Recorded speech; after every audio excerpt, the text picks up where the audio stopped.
If you use the internet on a daily basis, and chances are you do, you probably don't put much thought into cybersecurity. You know, your network connections, the pages you visit, the files you download. You should be thinking about these all the time. Welcome to And Security for All. Your host is Kim Hakim. We're here to help you understand, in general terms, how and why your cybersecurity should be kept in check. Now, here is Kim Hakim. Hello, everyone. Happy Friday. I hope you guys all had a great St. Patrick's Day. Welcome to another episode of And Security for All. If this is your first time listening to the show, welcome. And to all of our regular viewers, welcome back. We have another great show for you. As many of you know, I am also the CEO of FutureCon Events. And we are back to doing live events, and they just continue to get better and better. People are coming out again, and it's been super great. We're heading to Baltimore, DC area in 2 weeks, and then the week after that, we go to Detroit. So our travel schedule is picking up this year, and it's kind of crazy that we're back on the road again, pretty much full time. It's exciting to see people. We're super happy to have you all come out and support our events. If you happen to be in the Baltimore, the Detroit, and we have Omaha, and we have Jersey, we're going to be in those cities over the next month. Check us out at FutureCon Events. You can private message me, and I will make sure that I provide you a free pass to come in. We also are still doing a handful of virtual events, and all of our live events we are doing in a hybrid mode. That way, I know there's still people that are not comfortable coming into large crowds again. So we are still offering everyone the ability to watch our events in a hybrid mode from home. And we had a great virtual event this week. Our keynote speaker was Clint Walker. He's a cybersecurity advisor for Homeland Security. He was a great guest on Wednesday, and I highly recommend you guys checking out our YouTube channel at FutureCon Events, because you will be able to catch his discussion on there. And he did talk about a lot of great things and a lot of important things that are happening in our community. So I'm very excited today for my guests. We're going to be discussing a bunch of different things today, and really, the next generation of the impact on security programs. And let me tell you a little bit about my guest, Anthony Johnson. He has spent his career in cybersecurity and has gone from being hands-on red team technician to leading some of the largest cyber programs in the world as Global Chief Information Security Officer in financial services. He has said that he's worked with amazing people, worked on difficult and fun problems at scale, and overall learned what's most important as a leader and a person. He's a mentor. He's passionate of helping people. He's mentored CISOs, or senior cyber executives. He's educated on lots of boards. He's sat on many boards. He is considered a cyber advisor to a number of CIOs, CISOs within Fortune 500 industry. So I'm very, very excited to have him here today. He's also he sits as an advisor at Forbes Business Council, and he's a technology advisor. And I am excited to have him on the show. Welcome to the show, Anthony. Hello, how are you doing? Thanks for having me. Did not mention that you're the founder of Delve Risk. And I haven't, I think that we knew each other from LinkedIn. I've never had the pleasure of meeting you, so I'm super excited to talk to you today. Tell us a little bit about Delve Risk and how you founded that and how long you've been running that company. Appreciate it. Yeah, thanks. So in about 2.5 years ago, I decided to found Delve Risk. And what we actually do is it's a market research organization. We study Fortune 1000, about 1,500 companies, and we really look to analyze and understand their cybersecurity programs, how they make decisions, and our customers are sales and marketing team leaders who are trying to better understand their buyers. Not a market intent organization. We provide context and intelligence on what resonates about those programs and companies and teams. Analyzing budget, spend, how they make decisions, conferences they attend, et cetera, et cetera. So it's a good way to be really adjacent to cyber, but it aligns with my passion of helping entrepreneurs get the next generation of technology out there. So how did you make that transition from being on the tech side to going over to almost, being on the marketing side? Yeah, with much pain and gnashing of teeth is how I did it. So really, it was a realization that a lot of great technology comes out, a lot of innovative technologies come out, but the reason why they don't take off is because the sales marketing teams don't actually understand how to speak the language of the CISO. They don't know how to understand how to get their message of their great tech to really resonate. And one of the things I've always done in my career is I spent a lot of time with startups. I actually had a practice or a habit of whenever I would get a vendor cold call, I would tell them I take unsolicited vendor cold calls on Tuesdays from 3 to 4. They could give me any call, a call on any Tuesday, and I'd give them 15 minutes if they got through. And I got a chance to meet a lot of founders. And a couple of years back, I decided I wanted to take a more direct role in trying to build an organization that really enabled founders. So interesting that you bring that up, because we were out in Dallas in January and I had a bunch of CISOs that were sitting on my panel. And our panel happens in the middle of our vendor space. So the way our events are laid out, we have sessions all day long and we wrap up over on the vendor side with the CISO panel. And the very last question that the moderator said, who was a CISO, is, there's lots of sponsors in here. How do you get in the door? How would someone get in the door with you guys? And the number one thing they said is, don't cold call me. Don't, you better know who I am. You better know a little bit about me. And what is your answer to that question? Yeah, so I think a lot of times vendors and sales folk don't actually even understand the industry or the business of what they're trying to sell into. So I think that context and research is really important. Of course, that's what we've predicated the company on. I think it's always cheeky and I would say cute whenever a CISO or a CIO says, don't cold call me, but yet their company employs thousands of people that cold call. And they're like, hey, I know you say that, but you realize that the revenue of your very large organization is largely driven by people who are doing these same tactics and approaches, outbound email campaigns, cold calling, et cetera.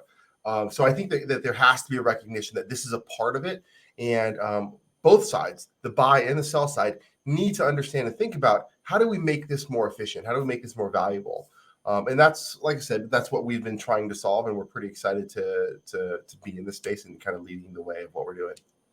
That is, I saw a few months ago a post from a CISO. It was very angry, that yelling, through his post on LinkedIn, stop calling me, like yelling at the salespeople.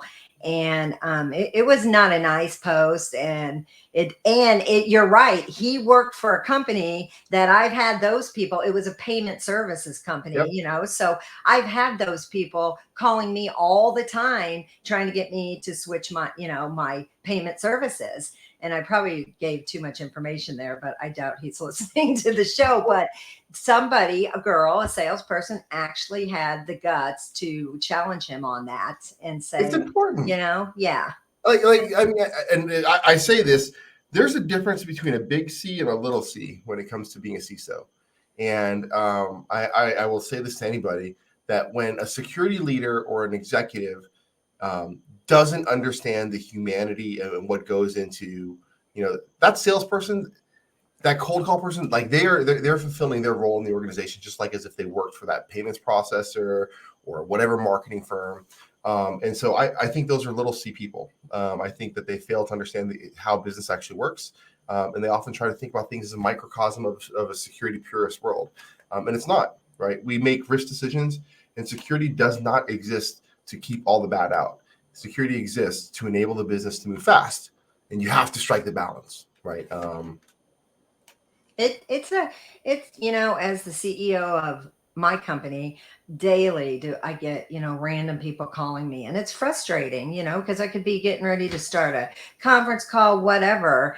And sometimes what makes me mad is when they trick you and they change the area code and you think it's something important. And, so I understand where the CISO is coming from, but there definitely is a fine line of, I guess that's why there's good salespeople, and then there's salespeople that never move up the ladder. Yeah. Exactly. I think that in any sort of selling motion, and I wrote a book last year, co-wrote a book last year about cybersecurity sales, right? In any sort of sale motion, you never want to lead with deceit.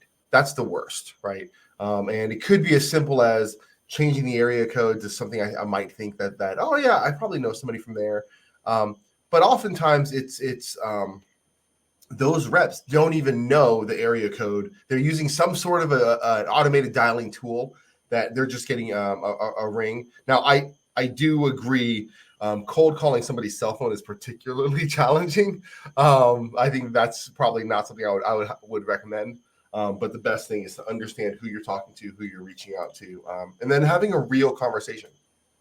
Agreed. We have a couple of comments. Jonathan Kimmett, welcome back to the show. He is the CISO over at the University of Tulsa. He sometimes is my guest host on the program. So he just did an episode a few weeks ago, and he had a pen tester on, and it was a fascinating episode. So looking forward to him coming back and bringing another guest. Kyle Grogan, who happens to be my new business development rep, is going to be starting with us next week. And he said, really enjoyed Anthony's comment about cold calling and emails. Interesting and truthful POV and how company employs thousands of people. What do that? Sometimes I'm reading this and it's teeny tiny. What do that for their own businesses? Love his mentality. But I think everyone wishes that you had the same mentality, like that. They wish CISOs all had the same mentality, and a lot of them are approachable, but again, they have a hard job to do, and they have to pick and choose who they're going to be. They do, but so and I say this with as much love and affection. I was previously the CISO at organizations like GE Treasury, at Fannie Mae, the corporate investment bank at JP Morgan, so very large organizations. But I think that we have to recognize that security leaders have hard jobs, but so do analysts, so do the SOC analysts, so do the sellers, right? And it's an important piece to recognize that there's a lot of value that each one of these roles have to do. We just sit in a different position in the car, and if we look at it from that perspective, we're all passengers trying to get from point A to point B in a safe manner. And yes, there's frustrating things. But cold calling didn't start with cybersecurity sales, right? Like that's not where this started here, right? And so cybersecurity sales and technology sales, they took the best practices of what worked from very large organizations, which are now largely Fortune 500, Fortune 100 companies that use those types of tools. And I think that we all just need to kind of step back and say, you know what? If I get a crazy outreach email from somebody who's brand new in the industry and I have the 2 minutes, maybe I'll tell them like, hey, love your energy, but your approach is wrong. I don't think you actually understand my company. And hopefully they're going to come back with some more research saying, you know what, you're absolutely right. I remember this one time when I was at JP Morgan. I won't say it was a big four consulting organization. I had just come in as the senior MD there, running cyber for the corporate investment bank. Big Four consulting comes in. They're like, we do hundreds of $millions with JP. We want to come talk to you about what we can do for your cyber program. We get it scheduled. They show up, and I said, great, nice to meet you guys. Can you tell me a little bit about how the corporate investment bank makes money? And both of the people from the Big Four were like, you guys are a bank. I'm like, yes, but how do we actually make money? Like how do we does that convert into actual revenue? And they didn't know. And so I asked them, like, how are you going to help me secure the enterprise if you don't understand how we actually drive revenue, which influences what we prioritize? And that drives how we make risk decisions of what's acceptable versus not. I ended the meeting there. And they came back 2 months later, 2.5, 3 months later, very educated on how high-end financial services work. And we were then able to have a really great conversation of what acceptable and appropriate risk was, given our market position, what we were doing, and where we were going. So that context is just critically important for somebody to have and do. And if someone shows up and they haven't done their homework, that's just an immediate red flag of like, listen, you're not trying to build a relationship. You're just trying to to move a widget. And nobody wants to be sold, but we all buy, right? Exactly. That's what, I don't know if you know Alan Alford. He has a podcast, Yep. the Cyber Ranch. And he was my moderator out in Dallas. And when they asked him, and then he sat on the panel, but when they asked him that same question, he goes, you better know my product and you better know my company. Because if you don't know that, then there's not even a beginning. There's not even a way to start. So what made you, and I know we haven't even gotten on the topic we're going to talk about today, but I find it so fascinating because there's so many CISOs out there that are just so frustrated there because they're getting bombarded, there's so many products, there's so many options out there. So what made you see that person again when he didn't know your company and what you did when he walked in, he or she? So my story actually goes back to when I was in the Air Force. So when I was an enlisted guy in the Air Force, I did network security, and we were not allowed to do our core job. I couldn't do network security as a side job. And so when you make $600 a month, you kind of need a side job. And so there were a bunch of these network security engineers and firewall admins, and we all worked at like Taco Bell and Discount Auto Tires. And one of those horrible side jobs I had was outbound mortgage refinance calls. And after about a week of cold calling people, I was like, this is not for me, but I respect the hell out of anybody who does it. And so I wanted to just to be an open, good human.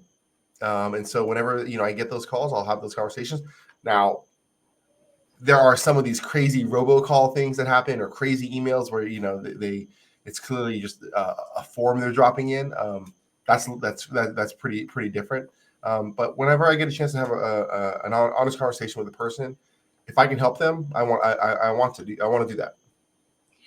Yeah, we could spend the whole hour talking on this because I was in the Navy, so I had a side job too. But my side job, I was in Hawaii, and my side job was working in a country bar in Hawaii, of all places. We all had side jobs in the military if you were enlisted because you weren't making that much money. That's exactly it. But anyway, talking about, some of these automated things that we're seeing, it kind of takes us into what we're going to talk about today, the next generation on the impact on security programs, because there is so much automations that's taking place of human jobs. Like, what are you thinking? How is that going to look? Say we jump 10 years, from now. Do you think we're going to see more AI tools and more robots? Especially because we have a huge problem. We can't find people. People don't want to work. Yeah, I think that if you really fast forward and you go 50 years, I think the world is I forget who said it, but it's one of two options. You're either programming and directing the computers and systems, or you're being told what to do by the computers and systems. And it's just going to be one of those two. And I think that's going to be true. When it comes to automation inside organizations, though, there is a big piece of where you have to understand the risks of what you are inheriting. One of those is that automation is great when it works, and it's horrible when it goes bad, because both things happen at scale and speed, right? So if it's automating and making your access management processes very smooth, that's great. If it breaks your access management, you probably have hours and hours and hours, if not days and weeks of cleanup here.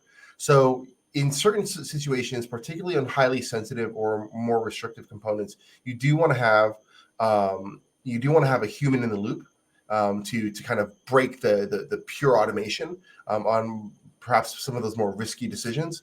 But we're also going to see this proliferation of where we're going to have automation and capabilities that will impact the workforce, not just coming from IT. One of my favorite topics I've been talking about a lot lately is how organizations have to adopt and embrace the citizen developer.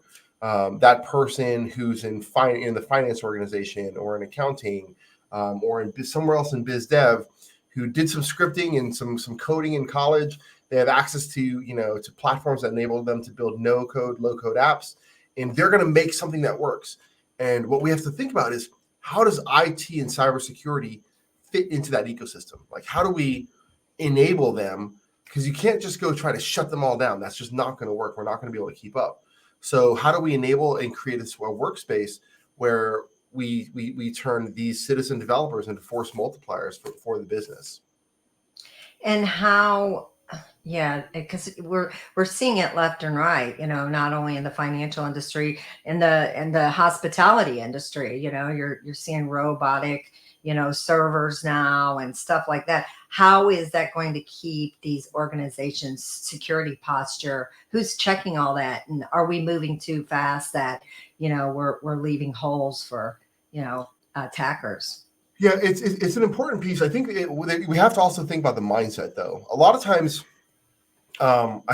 there's people who are in the security space, and a lot of times you'll talk to somebody, and they're kind of what I call a zealot, right?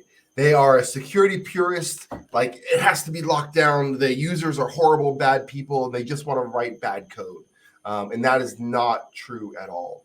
The users in largely most of these companies, they're not trying to put out bad or insecure code. They're trying to create some new feature or functionality that will enable a customer, enable a business to do something. They're literally just trying to get their job done. And so we have to look at this from a positive intentions perspective, and then think about how do we actually enable them, right?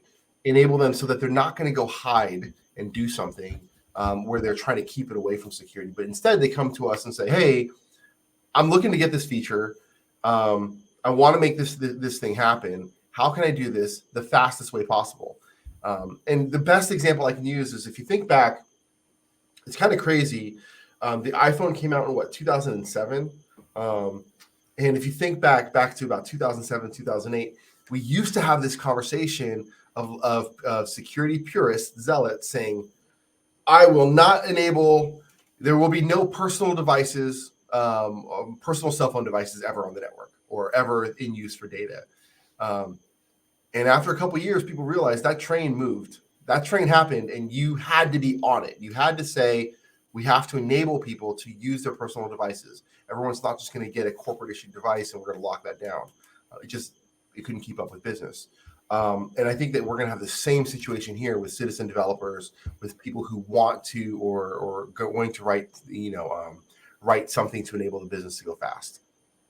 So let's break that down just a little bit for some of our listeners. Most of our LinkedIn listeners are pretty high tech, they're in our space, but our and Security for All, they do, come listen to us just to learn more about cybersecurity. So can you break that down, what these citizen developers are, and can you explain that more to my listeners? Sure. Yeah. So at least when I think about that term, it's really gonna be somebody who's not in IT or not in security, that creates some sort of a program or application that enables them to do their job better, or enables them to meet their delivery or customer expectations.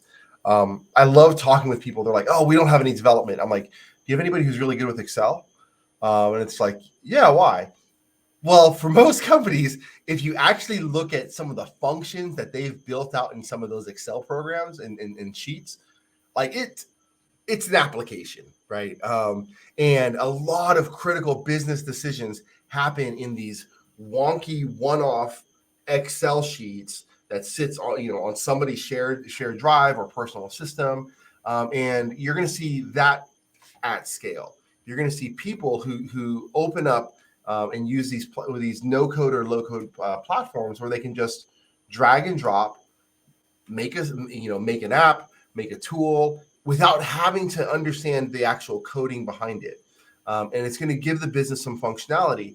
And if security constantly or always tries to jump in the way of that, those teams and business units will just go around them. So security as an industry has to figure out how to partner with those people who are quite literally just trying to add value to the org. Yeah, that's really fascinating, because especially this generation that's just graduating from college, I wish, the Excel, the stuff they're teaching, I wish I knew how to use Excel like they know how to use Excel. What I can do in 20 minutes, they can do in 1 minute, because they just, it's really fascinating. But really quick before we move on, Kathy Vos, that great book. So kudos to you, Thank you, Anthony. And then Eddie Thomason said he is so hyped to dive into this topic. So let's just keep talking about this topic.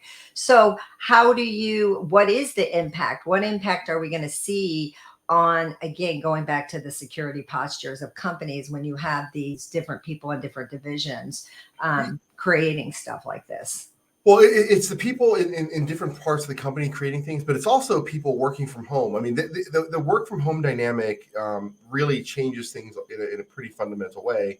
And that's why I find this whole topic and conversation is just so exciting and fascinating, because take a financial service organization. It could be a small organization, right? Maybe they had everybody come into the office for the last 10 years. And over the last 2 years, you suddenly have people that are now working remote. Great.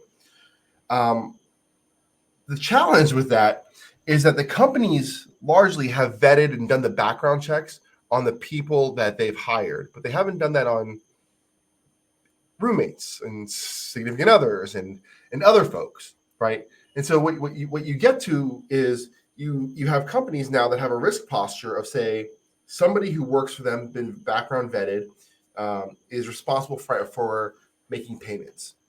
They could have a roommate who is convicted of payment fraud. How do you think about that? How do we look at the workforce and then say, okay, well, we have to enable the right person to do their right job, but also protect from all these new things because we no longer control the ecosystem, right? So it's the proliferation of, or the expansion rather, of the work boundaries. It's the expansion of tools and capabilities that the technology and security teams don't even see. And I think that last point is actually the most exciting or fascinating for me. And really what you're gonna get is people in marketing realizing they have a need, they want to solve something, and they can go build it, fix it, without actually ever having to tell anybody in security or IT. Whereas 2 years ago, they had to go to IT, put in a project request, wait for it to get funded, go through all these iterations. And instead, you're going to have people who are like, oh, I can go build that in about one evening, come back, and the next day the business can move forward. And now security has to say, what the heck just happened? Where's our data going? How's it being used? And so really looking at it from that really comprehensive perspective, it's just a whole new can of worms. It's a whole new can of worms. And does that become an HR challenge? I mean, where is that going to lie? I mean, are companies going to have to, amend their employee handbooks, employment agreements? I mean, it's a very fine line there of what's right and wrong. You're right. I was speaking at with the Federal Reserve at one of their conferences last quarter, and we were talking about this because it becomes a really interesting question of, let's say that your bank's an employee at wherever you bank, they have access to your account, and one of their roommates wires money out from your account. At some point, there will be some crazy amount of fraud or some activity or event that happens that will force regulators to say, hey, how do we think about this? How do we look at this? So you're going to see updates to regulation, I believe, definitely employee handbooks, possibly background check components there, attestations, because the practices and things that we do at home are not the same of what we would do in the corporate office. If I always ask people, I'm like, when was the last time you Control-Alt-Delete locked your computer at home? Probably very rarely. And if you say that you do it all the time, then you're better than me, because I don't. I walk away and shut my office door, right? And so we have to realize that the control landscape has changed physically, logically, and then even from a capability perspective. And all that is going to impact how security leaders need to be flexible, how they pivot, how IT thinks about this thing, because you can't go and stamp out all these citizen developers, or what we used to call shadow IT. You can't go chase them all down. There's just too many of them. You had I think he took off, but Tim Savage said that he was heading out on a call. He looks like he works for I thought I saw Thales, but I'm not sure. But again, it's back to that whole, zero trust again, and educating your teams on that. And is this going to be the new classification of insider threats by accident?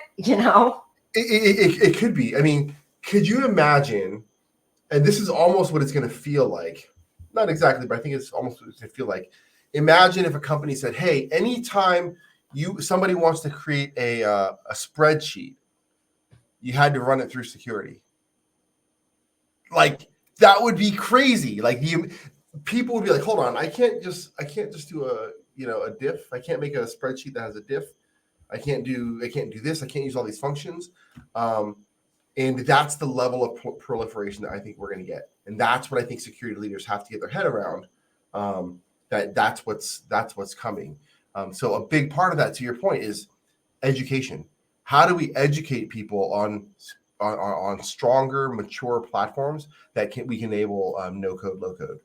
How have we done our due diligence on which ones are acceptable? How do we teach them on good practices if they're going to use these things? And then what is our ultimate vetting process at a certain level of importance for the business of, hey, listen, that was a great skunkworks project. We need to turn this into a more mature offering that we can really internalize officially for the company. Those are all things we have to look at. So what are some of your suggestions to, these business leaders? I mean, they're already worried about, every day, some sort of attack, and now you have these added issues on, and the security departments aren't that large in most companies, so it'd be impossible for them to manage everything. So what are some of your what's some of your advice? How do people wrap their head around this? Sure. So it's funny. I'm actually going to take this right back to our first topic of not necessarily cold calling, but building relationships. I got my MBA from IU, Indiana University. So go Hoosiers.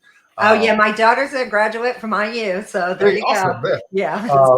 Great, beautiful campus, awesome school. But like, I got a marketing MBA, and really, it's because I think you security leaders, and for me at least, as I was getting ready and being a CISO, they're selling. They might not realize that they're selling, and I think that the best security leaders do recognize that they are in sales. Right? They're selling an idea, they're selling a strategy, an approach, they're selling it to the board, to the rest of the executive committee, and the best way you can sell is build meaningful relationships. Right? Don't lead with deceit. You understand the context of who you're talking to. So these security leaders have to understand how the business works. They have to understand what are the key drivers and what's really motivating that finance team or the marketing team or the biz dev team or whatever that is. So in order for them to keep up, they have to go build those relationships. They have to sell the idea of an integrated solution to those leaders. And they have to sell the idea and the understanding that they're actually there to help. And if they can do that, then I think they have a shot at being successful. If they can't, the business will find a way around them. And that is a really bad and dangerous situation of where, you have the business who doesn't trust security because we should feel confident in the things that are providing some aspect of physical, logical, security for us. I have, before I read Eddie's question, because he has a question for you, I have the greatest job because I get to, one of the things during COVID, we did a ton of these bourbon happy hours. So I had some great CISOs that came and we would just talk, and we were talking about, their issues and what they were doing, with this question right here that Anthony has. So I'll be, that Eddie has. He said, question for Anthony: how do you reduce friction between security teams and end users? Traditionally, it feels like security teams are the parents telling the kids, the end users, what they can and can't do on their devices. How do we change the narrative? Yeah, I think that goes back to actually doing the relationship piece, right? It's one thing when you're a parent and you tell the kids, no, you can't do that, and just because I said no, like as a kid, I remember hearing that, and it's like, oh, that's really frustrating or a dumb reason, and then you go find a way to do it anyway, right? And it's another thing when you're a parent and you tell your kid, no, you shouldn't do that, and here's why. Here's the danger of it. And you educate them. And if you have that right trust relationship, then you get to have that, you earn that next level of conversation, which is, Okay, what should I do differently, right? If I can't eat this, what should I eat instead here, right? So I think that security teams have to focus on building the relationships. That's not just the leaders, though. A lot of times people think that security leaders, the CISO, should be the one who's just going out there talking to business heads. And I think that that's a really, really bad idea. It's important for them to do that, but it's bad because if they're the only ones that are doing it. Security and IT should be talking to and building relationships across the company. A practice I used to do, it would drive everybody crazy, is if somebody worked for me, so they would start with me, start to work for me, I would give them a list of at least 30 people that I expected them to have one-on-ones with in their first 30 days. And everybody who worked for me as a direct report, if they were a manager, they had that same expectation. Whenever you hire somebody, find 30 people that your new hire needs to go meet in their first 30 days. And a lot of times people are like, well, that's crazy. They don't need to meet 30 people. Yeah, they do. They need to meet the analysts, the engineers who actually do the thing. They need to go talk to the business and understand why that driver is coming down. They need to talk to the person who's hiding in the closet that always goes fixes the stuff, whenever things go bump. And if you look at it from a relationship building perspective, that's how you change this from a thou shalt not, because we sit up high on an ivory tower, to, hey, I know you're trying to do your thing to make the company go better. Here's something that you should consider because you trust me and you know that I have your best intentions in mind. And I think that a lot of times business users don't necessarily believe the security teams actually have their best intentions in mind. I had a CISO from a very large financial institution, and he was telling me what they would do once a quarter is they would have security awareness day. And, they'd simulate a bunch of phishing attacks, and the winners would get cool stuff. They'd get Nintendo DSs, and people looked forward to those days. So now it changed the dynamic between the security teams, and where the employees were looking forward because they were all trying to beat these phishing attacks.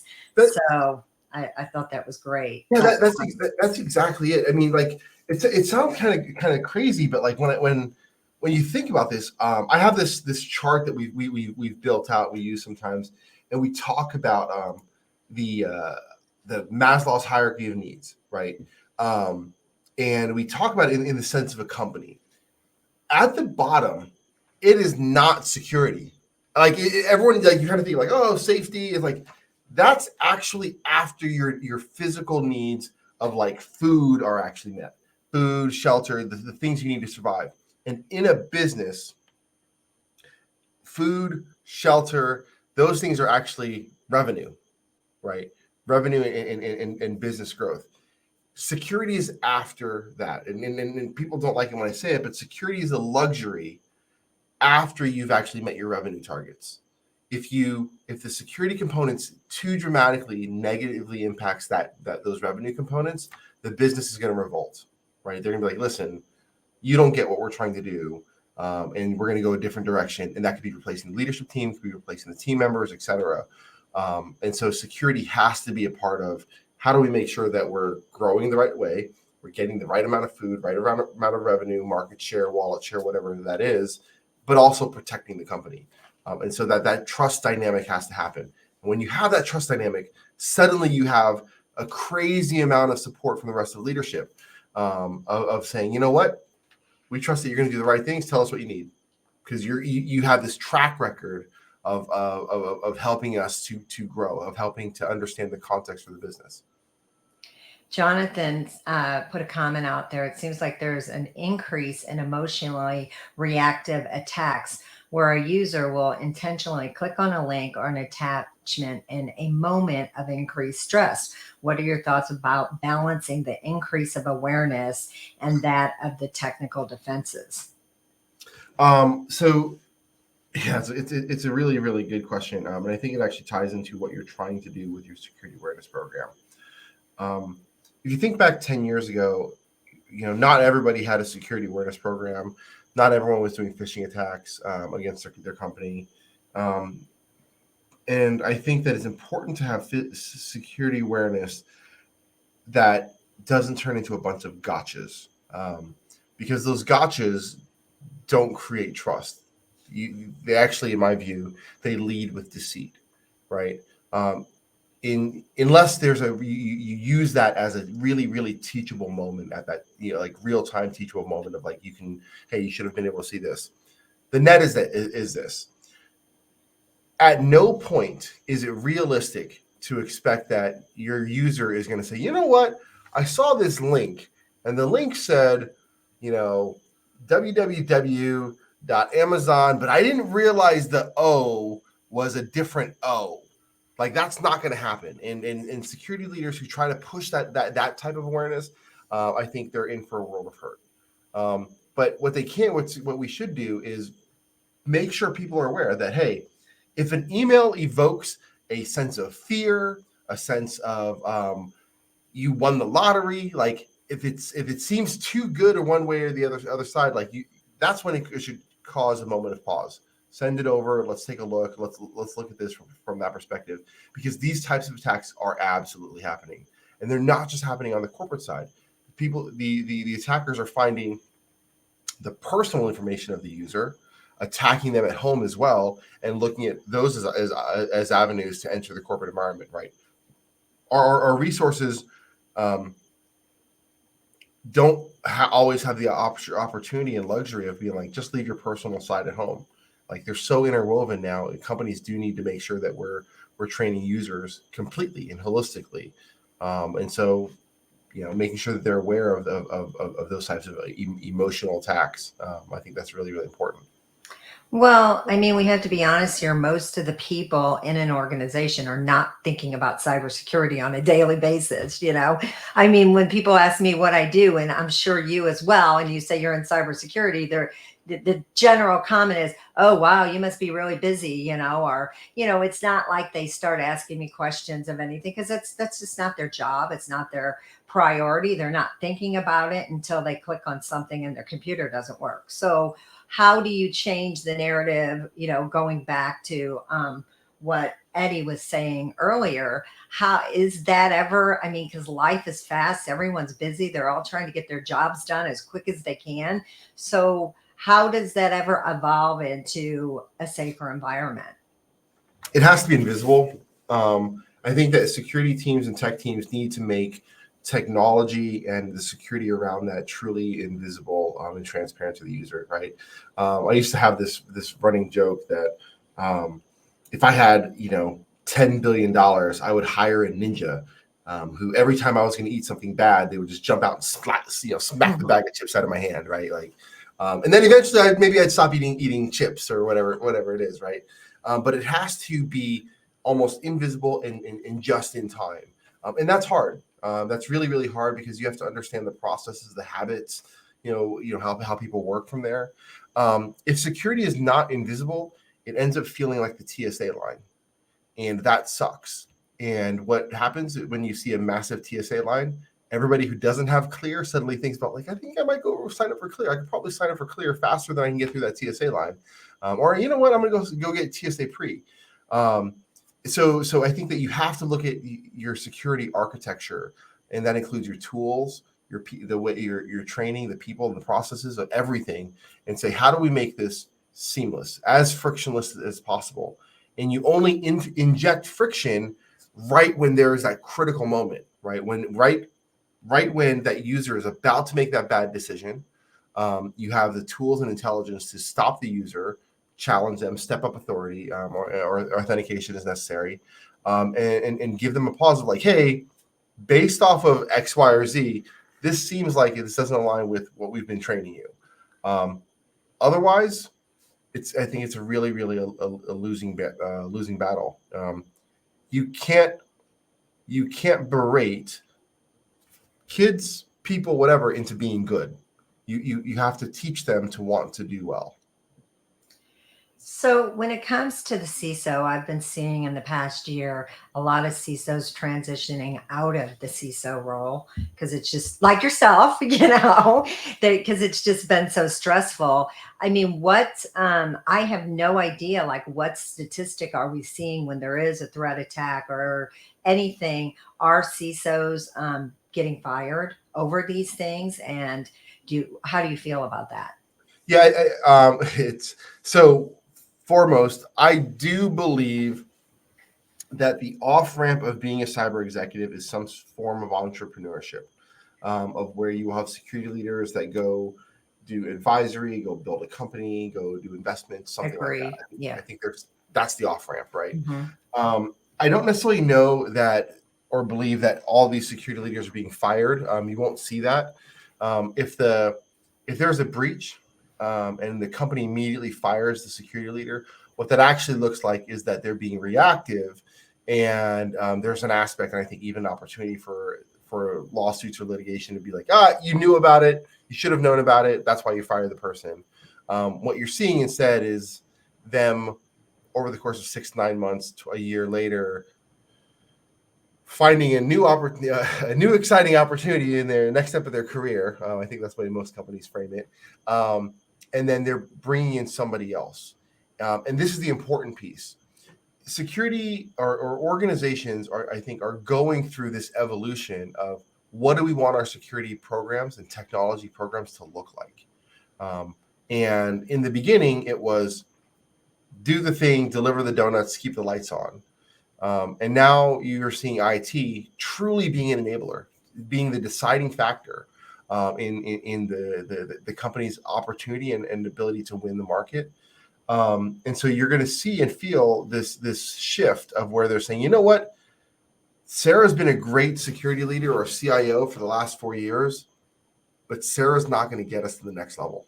Sarah's not going to get us to be able to compete here. So what is it that we need to do? So I think that you're seeing an evolution and an upskilling and taking security leaders and tech leaders and putting them into roles of where they're the right person to evolve the program. And I think that's what you're actually seeing post breach. Yeah, I do. I definitely agree with you that I have definitely seen many CISOs go off on their own and money talks, so I was seeing a lot of people that switched from the CISO role to go more like on the sales side. And so there's a lot of different things, but I know it's a high pressure. I mean, they have the weight of the world. It is. One thing I think that's a really, really great point though, Kim, is that a lot of security leaders who, currently sit on one side of the fence berating vendors saying, oh, stop doing this, stop doing that. They're failing to realize that a good majority or a good number of their peers, when they leave enterprise, they go work for those startups, and they're part of the sales process. And I've taken an immense amount of joy in calling that out to people who I was like, hey, remember a year ago how you were a total a-hole and now you're over here, and perhaps you have a little bit of a different perspective. And I think it's just something to really, really be aware of. People don't know what the future is going to hold, what it's going to look like for them, and they might be like, I would never go work for a vendor. You might, if it's an amazing product, amazing opportunity, you think you're going to be able to do something, add some significant value, and they want your expertise, you might end up in there. And when you're in a small company, everybody's in sales. It's just the way it is. Everybody is in some sort of sales or marketing about the company because they should be excited about what they're doing. And it's kind of fun seeing security leaders eat crow on that.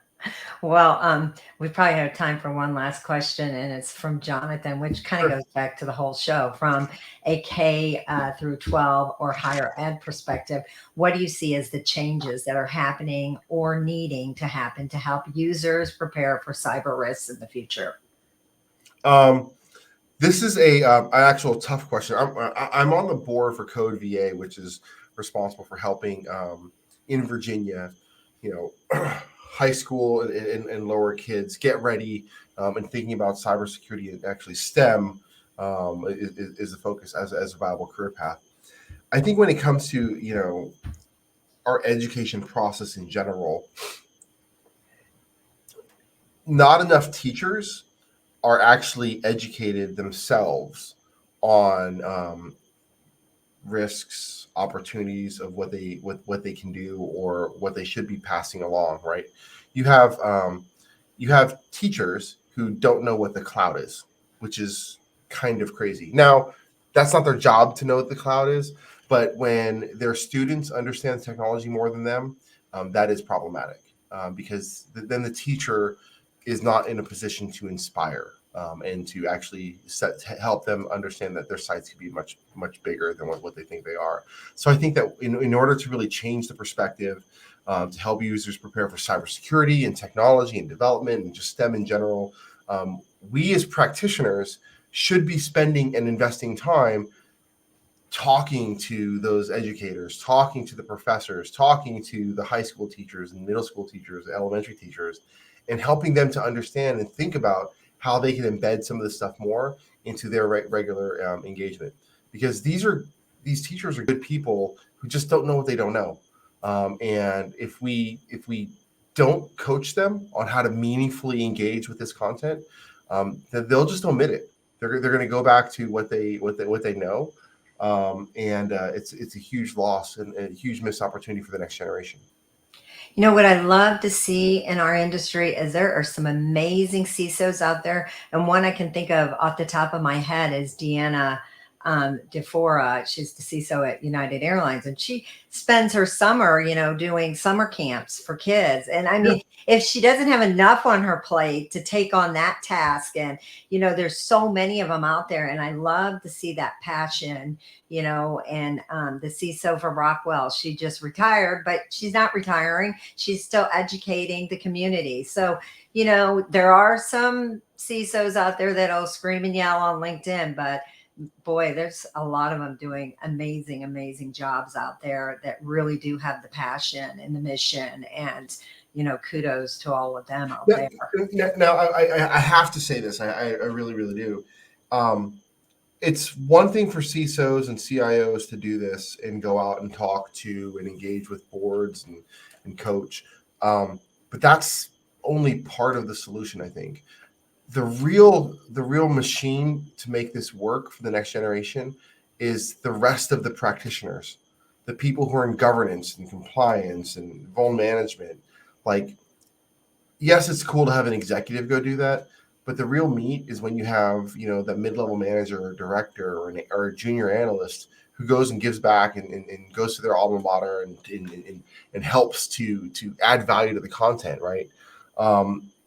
Because that's the only way we can do this at scale. There aren't enough cyber and tech executives out there to really help coach and shape the next generation, but there are enough practitioners to help shape and coach the next generation.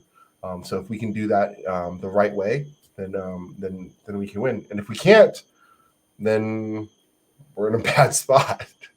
Well, I'm kind of think pen testers are pretty cool out there and what they're doing. You know, Definitely. Everyone should have a good pen tester, you know, and they could be a really good resource for educating the rest. It's exciting, right? Like and sometimes people think you have to be a super techie geek to get into the space, and you don't, right? Like, there are a lot of security practitioners who live in spreadsheets. You know, they're looking at risk in a different way. Or, you know, they're in a different product or application, and they're not actually hands-on doing packet modification analysis, or you know, there's a lot of different facets of tech and cybersecurity. And I think if we can keep that in mind, then we open the aperture. We open the opportunity for somebody who doesn't feel like they're a techie geek to be like, oh, I didn't know I could get a security job. Yeah, absolutely. It's risk. It's identity. Like it's resilience. There's just so many different pieces, and that's what I think continues to keep me motivated to help. You know, even with Delve Risk, helping cyber tech companies to understand their buyers so that their message can resonate more, so their product can get that market traction, and we save them a ton of time so they don't have to do the research. Well, Anthony, we're down to almost a minute. There was more questions, but we couldn't get to them all. It's been amazing having you on the show. We didn't even dive into 3/4 of what I wanted to talk to you about today. So we'll have to have you back on again in the future. But is there any last messages that you want to throw out there to all of our viewers and listeners? I think the big thing is, all of you, everybody, each of us can find a way to give back to the ecosystem. It could be engaging in a nonprofit, school, high school, whatever that is. You know, finding a way to coach and mentor this next generation. We are not the generation that's going to keep the industry secure. We're the generation that started it, maybe, or that started Right. it, maybe. But it's this next generation that's going to actually see it through. And we need to enable them, encourage them to be able to do it the right way so that they can create those really innovative tech solutions that are going to, really take and protect businesses to at the next level. So Thank you, Anthony Johnson, founder of Delve Risk. Thanks for spending this last 57 minutes with us. I wish I could have got to everyone's questions. Thank you for all of our loyal supporters that come and listen to our show every week. Everyone have a great weekend. Stay safe, stay secure, and we'll see you next week.